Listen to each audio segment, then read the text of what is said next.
আসসালামু আলাইকুম রহমতুল্লাহি ওবরাকাতুহ। আলহামদুলিল্লাহি ওয়াহদা ওয়াসসালাতু ওয়াসসালামু আলা মান লা নাবিয়্যা বা'দা ওয়া আলা আলিহি ওয়া সাহবিহি ওয়া মাওয়ালা। সৌদি আরবের দাম্মাম এলাকায় অবস্থিত সারা পৃথিবীর বাংলা ভাষাভাষী বিশুদ্ধ আকীদা মানহাজের অনুসন্ধানকারী ভাই বোনদের সবচেয়ে প্রিয় মার্কাজ ইসলামিক কালচারাল সেন্টার দাম্মাম। এই সেন্টারে আজকের এই বিশেষ হালাকায় উপস্থিত উক্ত সেন্টারের আমাদের বাংলা বিভাগের সম্মানিত দায়ী, সম্মানিত উস্তাজ এবং অসংখ্য হাজার হাজার সত্যের অনুসন্ধানী ভাই বোনদের সত্যের দিশারি এবং বাতিলের বেদাতীদের মহা আতঙ্ক। অনেকে স্বপ্নে ঘুমাইলেও যাকে স্বপ্নে দেখে, স্বপ্নে ঘুম ভেঙে যায়। তো আমাদের সকলের সম্মানিত প্রিয় শায়েখ মতিউর রহমান মাদানী হাফেজাহুল্লাহ, বারাকাল্লাহু তাআলা ফি হায়াতিহি ওয়া ইলমিহি ওয়া আমালিহি। উপস্থিত অনলাইন এবং অফলাইনে সম্মানিত দর্শক শ্রোতা, দিনদার মুসলিম মুহিব্বিন ভাই ও বোনেরা, আলহামদুলিল্লাহ। শায়েখ প্রথমেই বলেছেন, আমারও অনেক দিনের স্বপ্ন ছিল যে এই ইসলামিক কালচারাল সেন্টার দাম্মাম এটা একটু সচক্ষে দেখা। কারণ এই ইসলামিক সেন্টারকে আল্লাহ রাব্বুল আলামিন এমন কবুলিয়ত দিয়েছেন, আমি বাংলাদেশ নয়, শুধু বাহিরের যে কোনো দেশের যে কোনো ভাইকে যে জিজ্ঞাসা করি যে ভাই আপনি সহিহ আকীদা মানহাজ কিভাবে পেয়েছেন, আপনার পাওয়ার সূত্রটা কি, মাধ্যমটা কি? তো এক নম্বরে এই দাম্মাম ইসলামিক সেন্টারের নাম, শাইখের নামেই আলহামদুলিল্লাহ সবার মুখে শুনি। তো যে সময় আসলে ভিডিও চালু হয় নাই, যে সময় আপনার এই অনলাইনের এত প্রচার প্রসার হয় নাই, সেই সময়ে আমি নদ্দা সরকার বাড়ি জামে মসজিদ, গুলশান, ঢাকা, এই মসজিদের 2006 সাল থেকে আমি এই মসজিদের ইমাম এবং খতিব। তো বর্তমানেও এখনো আছি এই মসজিদে আলহামদুলিল্লাহ। এই মসজিদের সাথে আমার অনেক ইতিহাস জড়িত এবং যে তাফসির গুলো আমাদের tafsirulquran.com দেখেন, এগুলো সব ওই মসজিদেই করা। সুদীর্ঘ প্রায় 18-19 বছর ধরে আমরা ওখানে ধারাবাহিক কোরআনে কারিমের তাফসির, সিরাতে রাসূল, বিভিন্ন বিষয়ের উপরে ধারাবাহিক আলোচনা করে আসতেছি। তো আপনার 2008 সাল 9 সালের দিকে তখন কিন্তু ভিডিও বা এই অনলাইনের এত প্রচার প্রসার ছিল না। তখন আমাদের এই নদ্দা সরকার বাড়ি মসজিদের কয়েকজন মুসল্লি একদিন আমাকে এসে বললেন যে শায়েখ, এই আপনি কি শায়েখ মতিউর রহমান মাদানী হাফেজাহুল্লাহর কোনো আলোচনা, কোনো লেকচার, কোনো কিছু দেখছেন বা শুনছেন? তা আমি বললাম যে না, আমার তো ওইরকম এখনো অনলাইনে এরকম কিছু না, এরকম নাই। তো বললেন যে আমি অনেকগুলো লেকচার একসাথে একত্রিত করছি একটা মেমোরি কার্ডে, তা আপনাকে মেমোরি কার্ডে দিয়ে দিচ্ছি, আপনি একটু শুনে দেখিয়ে। তা আলহামদুলিল্লাহ আমি নিজেই অনেকগুলা শুনছি আমি। তারপরে ওই ভাইকে বললাম যে তা এগুলা আমরা কিভাবে প্রচার প্রসার করতে পারি? তো ভাই বললেন যে আমি একসাথে 200-300 মেমোরি কার্ড কিনে আনবো, কিনে এনে এগুলা আমি সবগুলা মেমোরি কার্ডে করে করে ফ্রি দিব। আমাদের মসজিদে যত মুসল্লি আছে এবং শুক্রবারে তাফসিরে যত মুসল্লি আসে সবাইকে আমরা ফ্রি বিতরণ করব। তো কয়েকজন ভাই এই উদ্যোগ নিলেন, নিয়ে এই মেমোরি কার্ডের মাধ্যমে বিতরণ শুরু।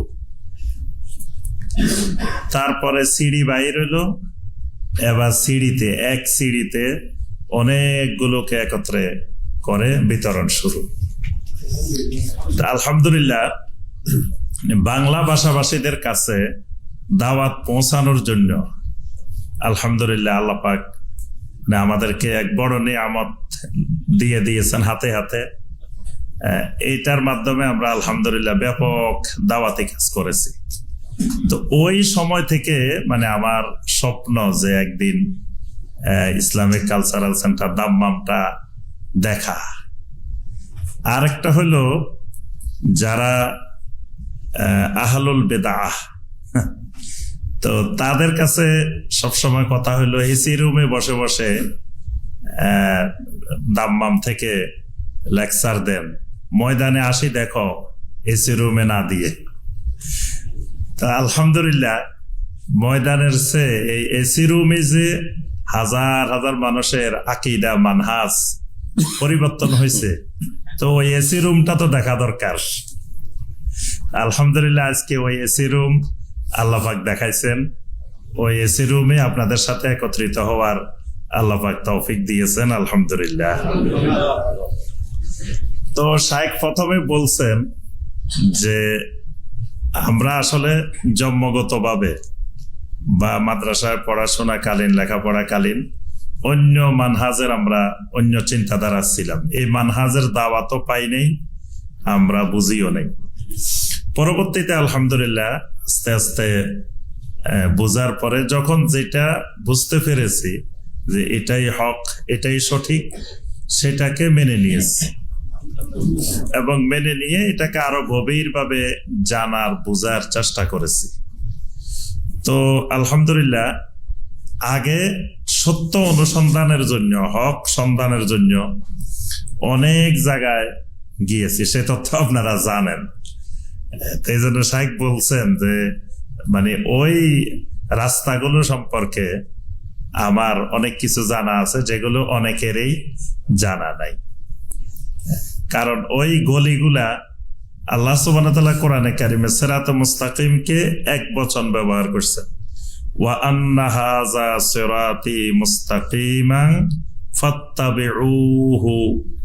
এখানে হু বলছেন একটা রাস্তা সিরাতে মুস্তাকিম, আর সিরাতে মুস্তাকিমের বাহিরের রাস্তা কিন্তু অনেক। ওয়ালা তাত্তাবিউস সুবুলা, সাবিলের বহু বচন হলো সুবুল। আল্লাহ পাক বলছেন ওই রাস্তাগুলার অনুসরণ করিও না। তাহলে এখানে রাস্তা অনেক, তো ওই রাস্তাগুলোরও কিন্তু জ্ঞান দরকার আছে, ওই রাস্তাগুলোর জ্ঞান জানা দরকার।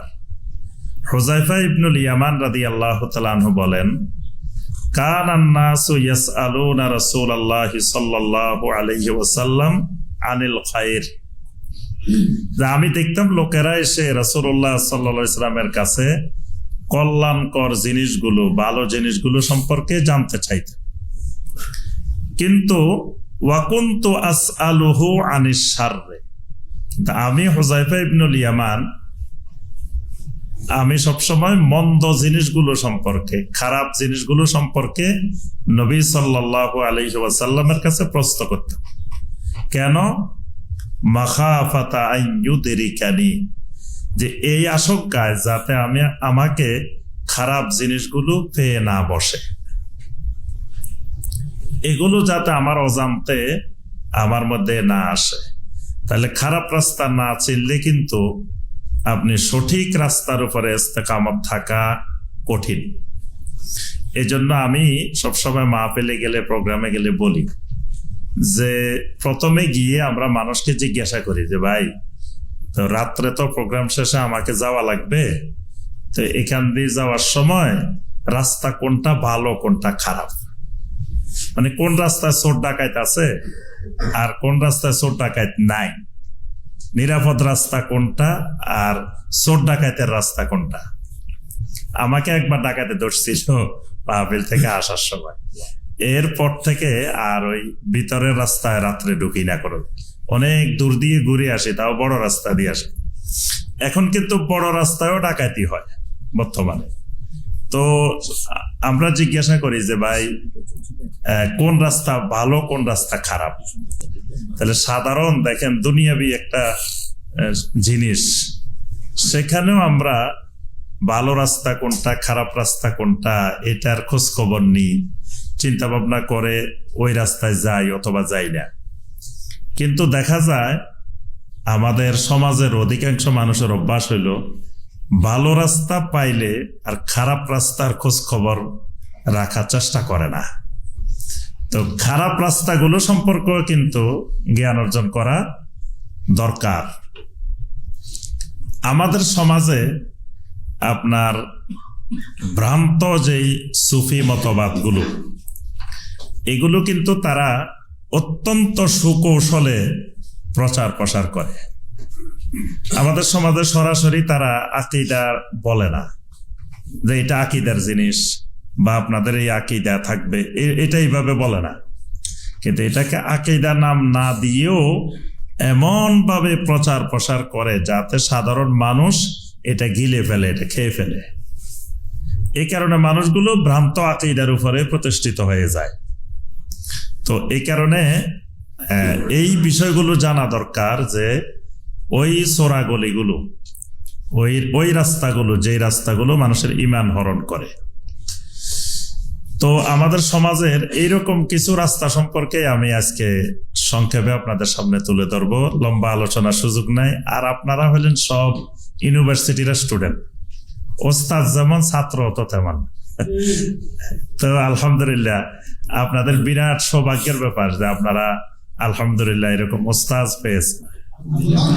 এবং এই সেন্টারের আলহামদুলিল্লাহ যারা যেখানে গেছেন বাংলাদেশে, আমাদের দেশে যেখানে যারা গেছেন আলহামদুলিল্লাহ এই সেন্টার থেকে সত্যিকারে এলেম হাসিল করে যারা বাংলাদেশে গেছেন তারাও কিন্তু প্রত্যেকের জায়গায় খুব ভালো দাওয়াতের ভূমিকা, দায়ীর ভূমিকা পালন করতেছেন আলহামদুলিল্লাহ। তো এই জন্য আপনাদের কাছে এমন কোনো বিষয় নাই যে বিষয়ে শায়েখ আলোচনা করেন নাই। শায়েখের এমন কোনো বিষয় বাদ নাই যে বিষয়ে আলোচনা নাই। মোটামুটি যত বিষয় আছে, যত বিষয় জানা দরকার সব বিষয়ের আলোচনা কিন্তু আছে।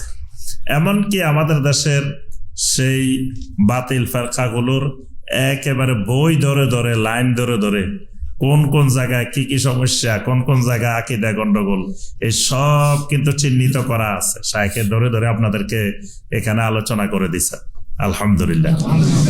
এই জন্য এই জমানায় এই সময়ে কেউ আর এই কথা বলার সুযোগ নাই যে এরা যে বাতিল, এরা যে সঠিক না, এদের যে শিরকি আকীদা আছে এটা তো আমরা জানতাম না। এই কথা বলার কিন্তু সুযোগ এখন আর নাই। কারণ শায়েখ সব ধরে ধরে একেবারে। আর একটা জিনিস হলো শায়েখকে কিন্তু এখনো অনেকে মনে করে বাংলাদেশের মানুষ। কারণ শায়েখ বাংলাদেশের ব্যাপারে, বাংলাদেশের বইপত্র, বাংলাদেশের বিভিন্ন ফেরকার যেই ধরে ধরে আলোচনা করছেন, এটা যারা বাংলাদেশে থাকেন তারাও এটা করতে পারেন নাই। এই জন্য অনেকে মনে করে কিন্তু শায়েখ বাংলাদেশের।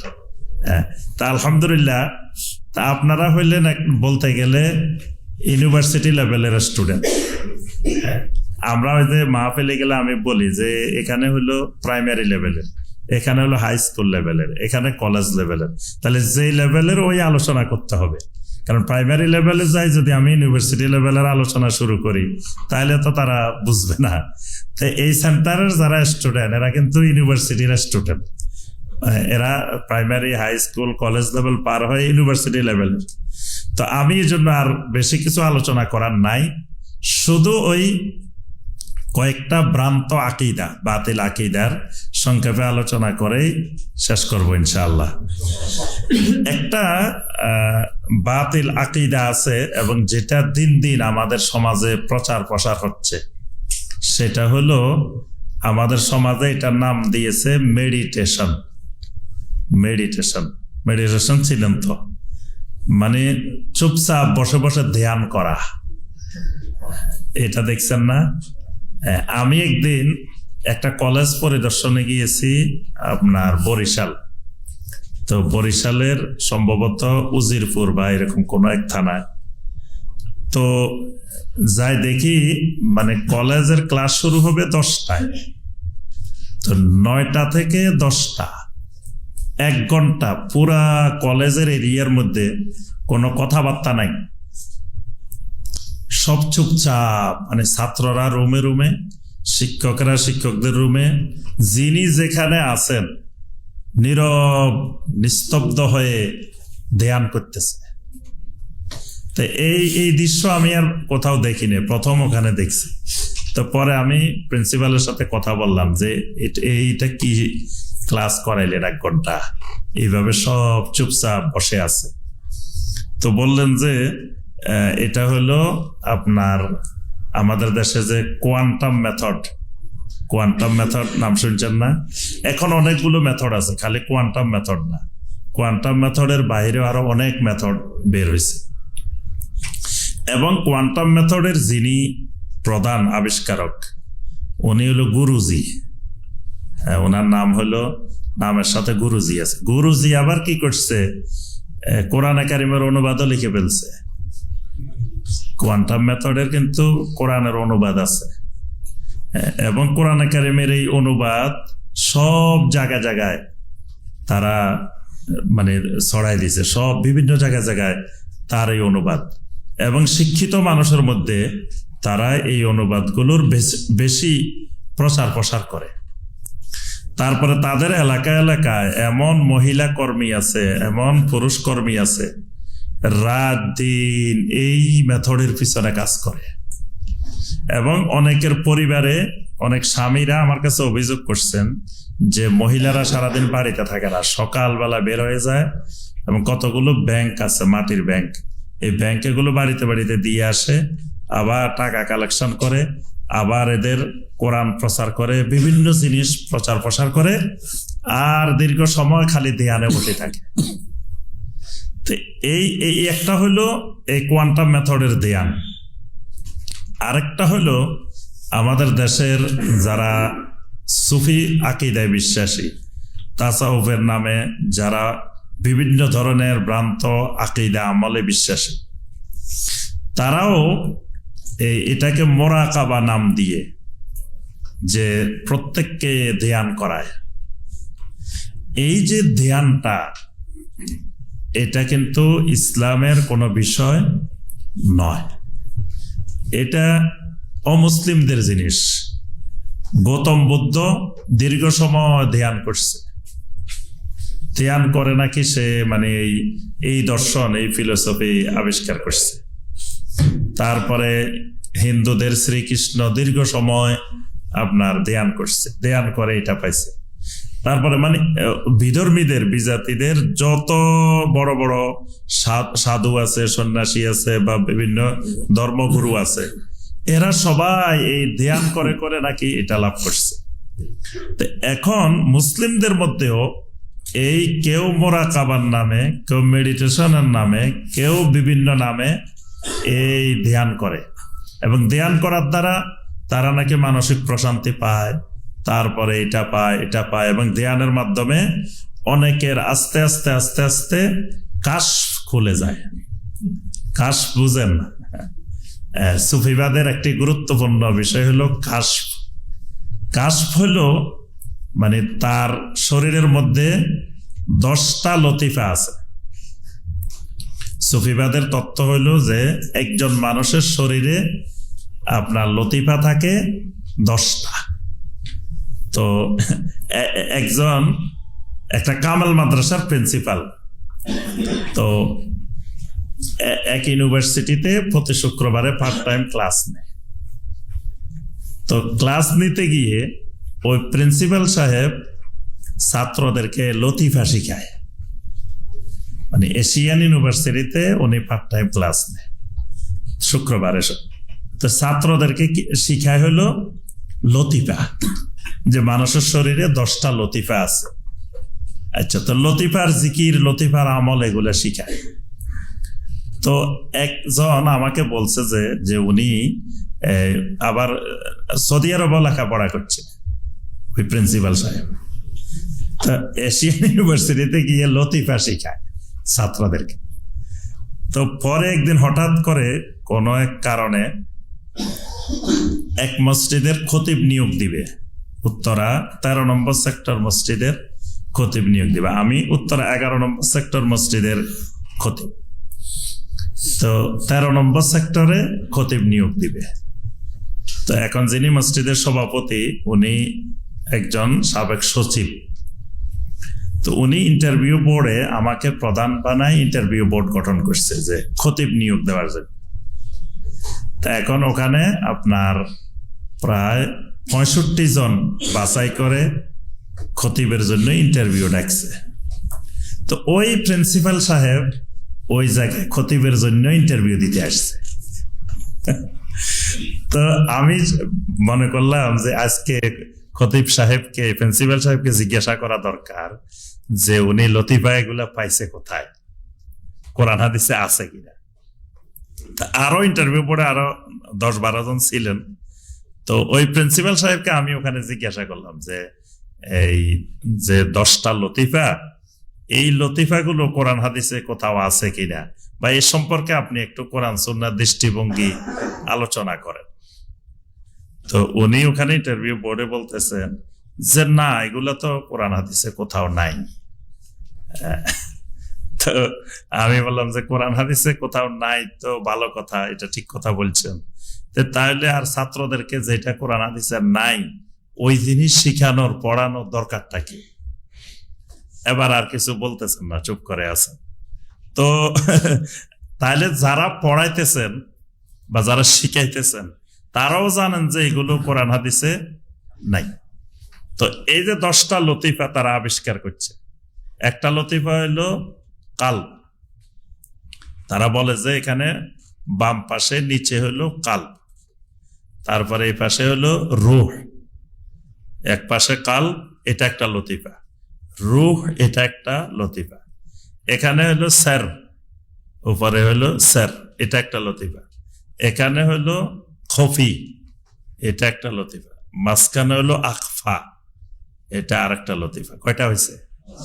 5টা। তারপরে মানুষকে 4টা জিনিস দিয়ে বানানো হয়েছে, খাক, আতেশ, তারপরে বাত, আর একটা হলো মানে আগুন, পানি, তারপরে বাতাস, মাটি। এটা এই 4টা। তো এই 4টা লতিফা। আর ওই 5টা কয়টা হয়েছে? 9টা। আর এই বডিটা মাথা থেকে পা পর্যন্ত যে পুরো একটা বডি, এটা একটা লতিফা। এটা হলো নাফস, এটা হলো নাফস লতিফা। তো তাহলে লতিফা কয়টা হইলো? 10টা। এই 10টা লতিফা কেন্দ্রিক তারা জিকির শিখায় প্রথমে। তো এই 10টা লতিফা কেন্দ্রিক জিকির করতে করতে করতে করতে আস্তে আস্তে আস্তে আস্তে এই 10টা চালু হয়।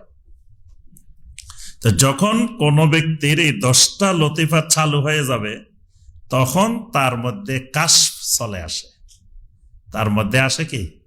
কাশফ।